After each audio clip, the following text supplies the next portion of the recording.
How to use Proton Drive. Hi everyone, welcome back to the channel. This is Kate here, and on today's video I will guide you how you can use Proton Drive, which is a secure cloud storage service provided by the Proton. So without further delay, let's get started. First of all, you have to go to drive.proton.com. There, click sign in if you already have a Proton account. You could simply sign in with your account. If you don't have an account yet, click on sign up. That will let you create a new Proton account. Then follow the on-screen instructions in order to create your account, where you will be asked to choose a plan. Then you'll be asked to set your username and password and follow the other prompts to verify your account. Once you're logged in, you'll be taken into the Proton dashboard as you see on this interface. Now you have to click on this plus new button in order to upload a new file. Click on it, and here you can either upload file or upload folder. If you click on it, now from your device, select the file or folder that you want to upload in your Proton Drive.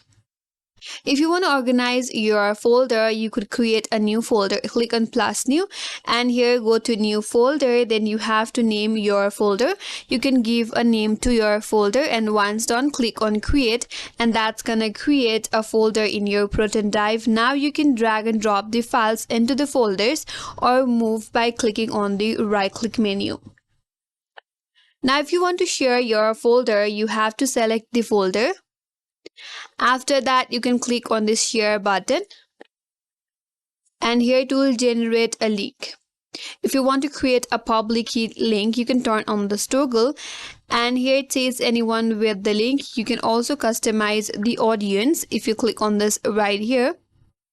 So here it says anyone with the link. So anyone on the internet with this link can view your Proton folder. If you want to add specific people, then you can add people on this text bar at the top as well.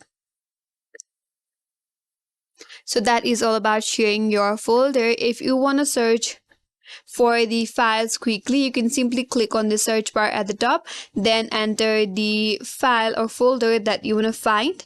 Then using the right click or the three dot menu, you can either rename, move, download or delete your search folder. Now if you navigate to this menu bar on your left hand side, here you have various options such as computers. That's gonna display all of the folders. If you have synced some folders into the Proton Drive, if you have uploaded any photos, you can go to the photos, and here you have shared location, and here it's shared with me. If anyone have shared the folders or files, then that will appear in this interface. And if you have deleted some of your files or folders, you will find that in your trash. So that's it. And if you're wondering how you can log out of your account, simply click on your profile at the top right corner, and here click on sign out, and with that you'll be logged out of your account. So that's it. That's how you can use Proton Drive, and that's all for today's video. Hope this video was helpful, and if you're new to our channel, consider subscribing. Thank you for watching, and stay tuned for more videos.